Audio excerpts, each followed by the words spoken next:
நம்ம மார்க்கெட்டை ஃபாலோ பண்ணல, மார்க்கெட் தான் நம்மள ஃபாலோ பண்ணுது அப்படிங்கிற இதில் வந்து நம்ம போயிட்டு இருக்கோம். நம்ம வந்து நமக்குன்னே தனியாக வந்து ஒரு கேட்டகரியை வந்து சூஸ் பண்ணி அதுக்கேற்ற மாதிரி நம்ம வந்து ட்ராவல் பண்ணிட்டு இருக்கோம். ஆம், தப்பான கைடன்ஸில் வந்து நிறைய பேர் இன்னுமே லாஸ் பண்ணிக்கிட்டு இருக்காங்க அப்படிங்கிற வீடியோஸ், ரிலேட்டடான இன்ஃபர்மேஷன்ஸ் அதெல்லாம் வந்து இன்டர்நெட்டில் பார்க்கும்போது அவங்க எப்படி கைட் பண்ணுறாங்க அப்படின்னா வந்து உங்களை வந்து பேராசை காட்டி தூண்டி விட்டுறாங்க. நீங்க வந்து இவ்வளவு சம்பாதிக்கலாம், 1 லட்ச ரூபா போட்டா 50 லட்ச ரூபா சம்பாதிக்கலாம், 10 லட்ச ரூபா சம்பாதிக்கலாம், 8 லட்ச ரூபா சம்பாதிக்கலாம், வெறும் 1 லட்ச ரூபா போதும், ஜீரோ டு ஹீரோ நிறைய இதெல்லாம் சொல்லி என்ன பண்றாங்க அப்படின்னா உங்களை பிரெயின் வாஷ் பண்ணி அந்த ஃபண்டை இன்வெஸ்ட் பண்ண வச்சு உங்களை லாஸ் பண்ண வச்சு நீங்களும் அதுல வந்து ஈஸியா வந்து அந்த ட்ராப்ல மாட்டிடுறீங்க. அவங்க சொல்றதெல்லாம் கேட்டு அப்படிலாம் பாசிபிலிட்டிஸ் இருக்கா இல்லையா அப்படிங்கறத வந்து அனலைஸ் பண்ணாம நீங்களுமே போய் மாட்டிடுறீங்க. அது மாதிரி தப்பு பண்ணாதீங்க. அதை முடிஞ்ச வரைக்கும் அவாய்ட் பண்ணிக்கிறங்க. நம்மளோட இதில் வந்து நம்ம என்ன சொல்லி கொடுக்குறோம் அப்படின்னம்னா, ஒரு ஸ்டாக்கை பர்ச்சேஸ் பண்ணி ஒரு நல்ல கம்பெனியை வந்து ஹோல்ட் பண்ணுங்க. ஒரு நல்ல லாபம் வரும்போது அதுலேருந்து நீங்கள் வெளியே வர்றதுக்கு வந்து ஒரு ஆப்ஷனை வந்து கிரியேட் பண்ணிக்கிறீங்க. அப்பதான் வந்து உங்களாலையும் க்ரோ ஆக முடியும் அப்படிங்கிறது. நம்ம வந்து செபி ரெஜிஸ்டர்ட் அட்வைசர் கிடையாது. பட் ஆனால் நம்ம அனலைஸ் பண்ணுறது எல்லாமே வந்து கம்பெனியோட இன்ஃபர்மேஷன், மார்க்கெட்டில் இருக்கிற டீட்டெயில்ஸ் எல்லாமே வந்து பேஸாக வச்சு சார்ட் வந்து கரெக்டாக ஃபார்மில் இருக்குதா, இன்ஃபர்மேஷன்ஸ் எல்லாமே அது கூட மேட்ச் ஆகுதா, இங்கேருந்து ஒரு 10% வந்து அந்த ஸ்டாக் வந்து மூவ் ஆகுறதுக்கு வந்து அந்த பாசிபிலிட்டிஸ் இருக்கா அப்படிங்கிற எல்லாத்தையுமே வந்து ரிஸ்க்கு, அப்புறம் வந்து நம்மளோட ரேஷியோ ஆஃப் ப்ராஃபிட் எல்லாத்தையும் அனலைஸ் பண்ணி தான் நம்ம எடுக்கிறோம். ஓகேவா? நீங்கள் எடுக்கிறதுக்கு முன்னாடியுமே நீங்களுமே வந்து அதையெல்லாம் வேலிடேட் பண்ணிக்கலாம். ஓகேவா? நம்ம அது மாதிரி தான் வந்து கைட் பண்ணுறோம்.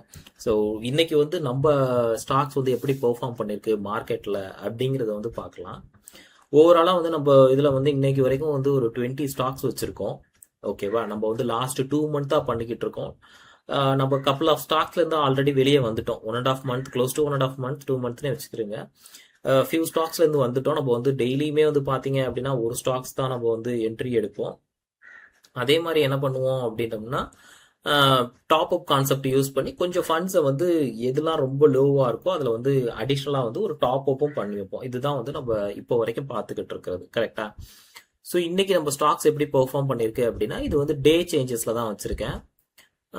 2 3 ஓகே 2 4 இதெல்லாம் வந்து 0.39 அந்த மாதிரி தான் இருக்குது. நல்லா இறங்கி இருக்கிறதுனா இவன் ஒருத்தன் தான் நல்லா இறங்கியிருக்கான். மிச்சப்படி இதெல்லாம் கொஞ்சம் கம்மியாக தான் இறங்கியிருக்கு. பெருசாக வந்து இது 2 ஓகே ஓகே 50-50ன்னு வச்சுக்கிறீங்களேன். பார்த்தீங்கன்னா 50% வந்து நமக்கு க்ரீனில் இருக்குது, 50% வந்து நமக்கு ரெட்டில் இருக்குது. நம்ம எப்போவுமே சொல்கிறது தான், மார்க்கெட்டில் வந்து அப் அண்ட் டவுன்ஸ் இருக்கும். அதை நீங்கள் வந்து ஃபோக்கஸ் பண்ணாதீங்க. உங்களோட ஸ்டாக்ஸை மட்டும் நீங்கள் என்ன பண்ணுங்க அப்படின்னா ஃபோக்கஸ் பண்ணி அதில் எப்படி டாப் அப் பண்ணுறது, எப்படி வந்து ஒரு நல்ல ப்ராஃபிட்டில் வெளியே வர்றது அப்படிங்கிறத வந்து நீங்கள் கற்றுக்கிறணும்.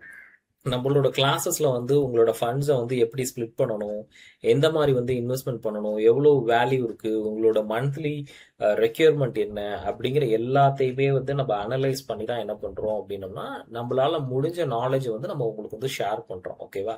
இது வந்து டைரக்ட் ரெக்கமெண்டேஷன் கிடையாது. பட் இப்படி பண்ணா ஓரளவுக்கு நல்ல ப்ராஃபிட்டபிளா மாறுறதுக்கு வந்து சான்சஸ் இருக்கு அப்படிங்கறத வந்து நம்ம கைட் பண்றோம். இதை வந்து நீங்க உங்களோட ரிலேஷன்ஷிப் மேனேஜர் இல்லைன்னா உங்களோட ஸ்டாக் செபி ரெஜிஸ்டர்ட் அட்வைசர் கூட நீங்க வெரிஃபை பண்ணி கூட இதோட மொமெண்டம் எப்படி இருக்கு அப்படிங்கறத பார்த்துட்டு கூட நீங்க என்ட்ரி எடுக்கலாம். ஓகேவா? நம்ம வந்து சும்மா வந்து ஏனோதான டாக்குமெண்ட் எடுக்க மாட்டோம். கம்பெனியோட சைட்ல இருந்து ப்ரொவைட் பண்ண டாக்குமெண்ட்டை வேலிடேட் பண்ணி ஓகே இந்த கம்பெனில ஓரளவுக்கு வந்து உசுர் இருக்கு, இது இன்னும் கொஞ்சம் நல்லா மேலே போறதுக்கு டிராவல் பண்றதுக்கு நிறைய சான்சஸ் இருக்கு அப்படிங்கறத அனலைஸ் பண்ணி தான் என்ன பண்றோம் அப்படின்னம்னா நம்ம ஸ்டாக்ஸ் வந்து பிக் பண்ணிக்கிட்டு இருக்கோம். ஓகேவா? இன்னைக்கு வந்து நம்மளோட ஸ்டாக்ஸ்ல வந்து ஒரு ஸ்டாக் வந்து வெளியே வந்துட்டோம். அது எந்த ஸ்டாக் அப்படிங்கிறத வந்து காட்டுறேன். இங்க பாருங்களேன், டோட்டல் சேஞ்சஸ்ல போயிட்டேன். இது ஆல்ரெடி வந்து 8% மேலேயே வந்து நம்ம வந்து ப்ராஃபிட் வந்து புக் பண்ணிட்டோம். இந்த அமர் ராஜா பேட்டரிஸ் அப்படிங்கிறது வந்து 8% மேலே நம்ம ப்ராஃபிட் வந்து புக் பண்ணிட்டோம். நம்மளோட சேனல்ஸை வந்து கண்டினியூவாக பார்க்குறவங்களுக்கு தெரியும் நம்ம எப்போ என்ட்ரி எடுத்தோம், எப்போ டாப் அப் பண்ணியிருக்கோம் அப்படிங்கிறது. நம்ம அதே மாதிரி வந்து என்ட்ரி மட்டும் கிடையாது, எப்போ எக்ஸிட் பண்ணுறோம் அப்படிங்கிறதுக்கான இன்ஃபர்மேஷனுமே கொடுத்துக்கிட்டு தான் இருக்கிறோம் நம்மளோட சைடு இருந்து.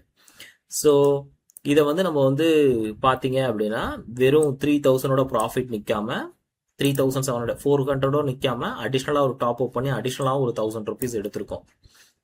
இங்கே பாருங்களேன், 844க்கு வந்து நம்ம என்ட்ரி எடுத்தோமா, இது வந்து 823க்கு போனாலும் நம்ம எடுத்தது, நம்ம அனலைஸ் பண்ணது எல்லாமே கரெக்ட் தான், நமக்கு தெரியும் அப்படிங்கிற அந்த நம்மளோட கான்ஃபிடென்ட் லெவல்ல வந்து தான் இப்போ வந்து 915 கிட்ட, 914-15 ருபீஸ் கிட்ட நம்ம ரிலீஸ் ஆனோம். ஓகேவா, க்ளோஸ் டு 70 ருபீஸ்க்கு மேல வந்து நம்ம ப்ராஃபிட் பார்த்துருக்கோம் ஒவ்வொரு ஸ்டாக்ஸுக்கும். ஓகே, இது ஆல்ரெடி ப்ராஃபிட் புக் பண்ணிட்டோம். ஸோ இது நமக்கு தேவையில்லை இதுக்கப்புறம். ஸோ இந்த என்ட்ரியை வந்து டெலீட் பண்ணிடலாம். நான் ப்ரீவியஸாக ஒரு 2 or 3 டேஸ்க்கு முன்னாடி உள்ள வீடியோவில் சொல்லியிருந்தேன், நம்மளோட மெஜாரிட்டி ஆஃப் த ஸ்டாக்ஸ் எல்லாமே வந்து ரேபிட் ஸ்ட்ராட்டஜியை பேஸ் பண்ணி தான் வந்து பெர்ஃபார்ம் பண்ணும் அப்படின்னு. ஒரு எக்ஸாம்பிள் காட்டுறேன் பாருங்களேன். இதுவுமே அந்த ரேபிட் ஸ்ட்ராட்டஜியில் வந்து ஃபாலோ ஆயிருக்கும் பாருங்க. கேஆர்பி மில்ஸ் பார்த்தீங்களா, லாஸ்ட் 3 o'clock வரைக்கும், லாஸ்ட் 5 minutes வரைக்கும் 120ல இருந்தவன் கீழே இங்கே புஷ் பண்ணி ஒரு ஜம்ப்ல எவ்வளோ போயிருக்கான்னு பாருங்க, 1170ல வந்து முடிஞ்சிருக்கான். ஸோ இதுதான் வந்து நம்ம ரேபிட் ஸ்ட்ராட்டஜியோட ஒரு பெரிய ப்ளஸ் பாயிண்ட். ஓகேவா, இங்க பாருங்க, இன்கேஸ் வந்து ஒரு எக்ஸாம்பிளுக்காக காட்டுறேன், நான் டயத்தை ரொம்ப ட்ராக் பண்ண விரும்பல. இன்கேஸ் வந்து நம்ம இதுல என்ட்ரி வந்து முதல்ல என்ட்ரி எடுத்ததோட நம்ம விட்டுருந்தோம் அப்படின்னோம்னா ஸ்டில் 1% நட்டத்துல தான் இருந்திருக்கும். ஓகேவா, நம்ம இந்த டாப் அப் கான்செப்ட் யூஸ் பண்றதுனால, நம்ம அடிஷனலா ஃபண்ட் வந்து இதுல போட்டதுனால இன்னைக்கு பாருங்களேன், இன்னைக்கு மட்டும் 3% ஏறி இருக்கானா, பட் ஆனா ஓவரால்ல பார்க்கும்போது நம்ம கிரீனுக்கு வந்துட்டோம்.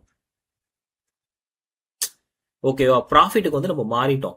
ஸோ இப்போ இங்க இருந்து ஒரு 10% அடுத்து ஒரு ஜம்ப் போட்டான், இல்ல ஒரு 2 ஜம்ப் போட்டான்னா நம்ம ஈஸியா வந்துடலாம். அதுக்கு முன்னாடியே ஸ்டாக்ஸ் இருக்கு. கல்யாண் ஜுவல்லர்ஸ் ஒரு 5% இருக்கு அப்படின்னா இன்னும் ஒரு 3% ஏறினா போதும் நமக்கு. இதுல வந்து இன்னும் ஒரு 4% வேணும், இதுல வந்து ஒரு 5% வேணும். ஏதாவது 1 by 1 நமக்கு மாறி மாறி வந்துகிட்டே இருக்கும். சொல்ல முடியாது, வேற ஏதாவது ஒரு ஸ்டாக்கு கூட சடனா வந்து என்ன பண்ணலாம் அப்படின்னா வந்து பெர்சன்டேஜ் வந்து நல்லா ஹையா போகுது அப்படின்னா அதுலயும் ப்ராஃபிட்டை புக் பண்ணிட்டு நம்ம வெளியே வந்துருவோம். ஓகேவா, ஸோ இப்போ நம்ம டைரக்டா இன்னையோட ஸ்டாக்ஸுக்கு போயிடலாம். இன்னைக்கு நம்ம வந்து சூஸ் பண்ணிருக்கிற ஸ்டாக் 50,000க்கு எந்த ஸ்டாக்கை வந்து சூஸ் பண்ணிருக்கோம் அப்படின்னு பாத்தீங்கன்னா கோத்ரேஜ் இந்தியா அப்படிங்கிற ஒரு ஸ்டாக்கை தான் வந்து நம்ம வந்து சூஸ் பண்ணியிருக்கோம். இதோட எல்லா விதமான டேட்டாவையும் நம்ம அனலைஸ் பண்ணதுல இந்த ஸ்டாக் வந்து கொஞ்சம் நல்லா ஸ்ட்ராங்காவே பெர்ஃபார்ம் பண்ணிருக்கு அப்படிங்கிறத பார்க்கலாம். ஃபார் எக்ஸாம்பிள் வந்து நான் என்ன காட்டுறேன் அப்படின்னா வந்து நம்ம இதுல வந்து சார்ட் பேட்டர்ன் அப்படிங்கிறத வந்து காட்டுறேன் பாருங்களேன். இதோட சார்ட் பேட்டர்ன் பாத்தீங்கன்னா இங்க பாருங்களேன், இதுதான் வந்து ஹைன்னு நினைச்சு விட்டுருந்தாங்க அப்படின்னா அடுத்த ஹை பிடிச்சிருக்க முடியாது. இதுதான் ஹை அப்படின்னு சொல்லி விட்டுருந்தாங்கன்னா அடுத்த ஹை போயிருக்க மாட்டான். ஸோ இதுதான் ஹைன்னு நினைச்சிருந்தானா அடுத்த ஹைக்கு வந்திருக்க மாட்டான். ஸோ இப்படி எல்லா ஹைலையுமே நம்ம விட்டுறக்கூடாது. இங்க இருந்து நல்லா மூவ் ஆகுறதுக்கு நிறைய பாசிபிலிட்டிஸ் இருக்கு. ஸோ அதனாலதான் என்ன பண்ணிருக்கோம் அப்படின்னம்னா நம்ம இந்த ஸ்டாக்கை வந்து சூஸ் பண்ணிருக்கோம் ஸ்விங் ஸ்டாக்குக்கு. ஓகேவா, ஸோ இப்போ என்ன பண்ணுவோம் அப்படின்னம்னா இதோட இன்ஃபர்மேஷன்ஸ் வேணும்னா நீங்க ரீச் பண்ணுங்க, நான் உங்களுக்கு ஷேர் பண்றேன். நம்மளோட அனாலிசிஸ் எப்படி இருக்கு அப்படிங்கறத உங்களுக்கும் பாத்துக்கிறதுக்கு ஒரு ஆப்பர்ச்சுனிட்டி இருக்கும். கோத்ரேஜ் இந்தியா, இதுல தான் நம்ம வந்து இன்னைக்கு 50,000 ஆல்ரெடி இன்வெஸ்ட் பண்ணிட்டோம். நான் என்னோட நாலேஜை தான் உங்க எல்லாருக்கும் ஷேர் பண்றேன், நான் என்ன பண்ணியிருக்கேன் அப்படிங்கிறத. இது டைரக்டா ரெக்கமெண்டேஷன் கிடையாது. இன்னையோட கரண்ட் ப்ரைஸை வந்து பார்த்துடலாம், 0.40. ஸோ இதுல வந்து நம்மளால வந்து ஒரு 37 ஸ்டாக் வாங்க முடியும். அவ்வளவுதான் நம்மளுமே வாங்கியிருக்கோம் க்ளோஸ் டு. ஏன்னா டெய்லியுமே நம்ம வந்து ஒரு 50,000 கிட்ட இன்வெஸ்ட் பண்ணிட்டு இருக்கோம் அப்படிங்கிறதுனால கரண்ட் ப்ரைஸை வந்து நான் போட்டுடுறேன் 3.40 கரண்டா இருக்கிறது. ஸோ சேவ் கொடுத்துட்டேன் அப்படின்னா டோட்டல் வேல்யூல உங்களுக்கு தெரியும். ஸ்டாக் வந்து நமக்கு வந்து ஆட் ஆயிருச்சு, கோத்ரேஜ் இண்டியாஸ் வந்து ஆட் ஆயிருச்சு. ஓகேவா, இப்ப பாத்தீங்கன்னா புது ஸ்டாக் போட்டா 21 ஸ்டாக் வந்திருக்கணும் ப்ரீவியஸா இருந்ததுக்கு. ஆனா நம்ம ஆல்ரெடி பார்த்ததுல வந்து ஒரு ஸ்டாக் இன்னைக்கு ரிலீஸ் ஆனதுனால ஒரு ஸ்டாக் டாப் அப் பண்ணியிருக்கோம். இந்த ஸ்டாக்கை தான் வந்து நம்ம நெக்ஸ்ட் ஸ்விங்குக்கு வந்து சூஸ் பண்ணியிருக்கோம். ஓகேவா, ஸோ இதுக்கு அடுத்து நம்ம என்ன பண்ணணும் அப்படின்னா நம்மளோட டாப் அப் கான்செப்ட் வந்து யூஸ் பண்றது தான். எது ஹையா இருக்கோ அதுக்கு போடணும். இது வந்து இன்னைக்கு நல்லாவே ஃபால் ஆயிருந்துச்சு, உங்களுக்கு பார்த்தாலே தெரியும். இது நல்லா ஃபால் ஆயிருந்துச்சு. ஸோ இது 71ல இருக்கான். அடிஷனலா வந்து ஒரே இதுல வந்து நம்ம போட வேணாம், வேற எதுலயாவது வந்து சுவிட்ச் பண்ணலாம் அப்படின்னா இது 89 இருக்கான். ரைட்ஸ், இவன் கொஞ்சம் நல்லா தான் இருக்கான், இவன்ட்ட போடலாம். அதுக்கப்புறம் பாத்தீங்கன்னா வேற யாரும் மேஜரா வந்து ஃபாலோ ஆயிருக்கா அப்படின்னா இவன் 73 இருக்கான். ஸோ ஈவெண்ட்டை வந்து ஒரு என்ட்ரி வந்து நம்ம அப்ரோச் பண்ணி பார்க்கலாம். ஓகேவா, 73 தான் இருக்கு. ஏன்னா நம்ம லாஸ்டா வந்து ஒரு 1 வரைக்கும் தான் வந்து ஆவரேஜ் வச்சு நம்ம பண்ணிக்கிட்டு இருக்கோம். கரண்ட் ப்ரைஸ் வந்து 271, 36 ஸ்டாக்ஸ் வாங்கலாம். அப்போ இதுல வந்து ஒரு என்ட்ரி போட்டுக்கிறேன், 36 ஸ்டாக்ஸ் வாங்கலாம், 271. நம்ம எவ்வளவு இதா இருந்தாலும் நம்ம அதுக்கேற்ற மாதிரி டாப் அப் பண்றதுனால நம்மளோட ரேஷியோ வந்து ரெடியூஸ் ஆகிக்கிட்டே இருக்கும். பாத்தீங்கன்னா உங்களுக்கு தெரியும். ஃபர்ஸ்ட் ஒரு என்ட்ரி போட்டோம், இப்போ ரெண்டாவது என்ட்ரிக்கு வந்து ஸ்டாக் வந்து பிக் பண்ணலாம். இதில் மேஜராக க்ளோஸ் டு 1 இருக்கு, இது 70 தான் இருக்கு. ஸோ இதுலேயே இன்னொரு டாப் அப் பண்ணிக்கலாம். அனலைஸ் பண்ணதில் இதுதான் கொஞ்சம் அதிகமாக இருக்கான். ஸோ இதில் பார்த்தீங்கன்னா மறுபடியும் நம்மளால வந்து ஒரு 4 ஸ்டாக்ஸ் வந்து வாங்க முடியும். ஸோ 4 ஸ்டாக்ஸ் வந்து நம்ம பர்ச்சேஸ் போட்டாச்சு இன்னைக்கு வாங்கின மாதிரி. ஓகேவா, 2வது என்ட்ரி போட்டாச்சு. இப்போ 3வதா வந்து ஒரு என்ட்ரி போடணும். 3வதா வந்து எதில் போடலாம் அப்படின்னா, நான் இதை வந்து இன்னைக்கு வந்து ரைட்ஸை வந்து சூஸ் பண்ணிக்கிறேன். இதில் வந்து நம்ம 3வதா வந்து ஒரு என்ட்ரி போடுறோம். இன்னைக்கு ப்ரைஸ் வந்து 217.13. இப்போ வந்து 46 நம்மளால எடுக்க முடியும். ஓகே, இன்னையோட டேட்டா வந்து நம்ம சேவ் பண்ணியாச்சு. இன்னைக்கு எடுக்க வேண்டிய டாப் அப்பும் நம்ம பண்ணிட்டோம், நியூ ஸ்டாக்கும் அனலைஸ் பண்ணி நம்ம சூஸ் பண்ணிட்டோம். ஸோ இதோட ரிசல்ட் எப்படி இருக்கு அப்படிங்கிறத அப்கமிங் வீடியோஸ்ல லைவ்ல வந்து நம்ம ஷேர் பண்ணிக்கிட்டே இருப்போம்.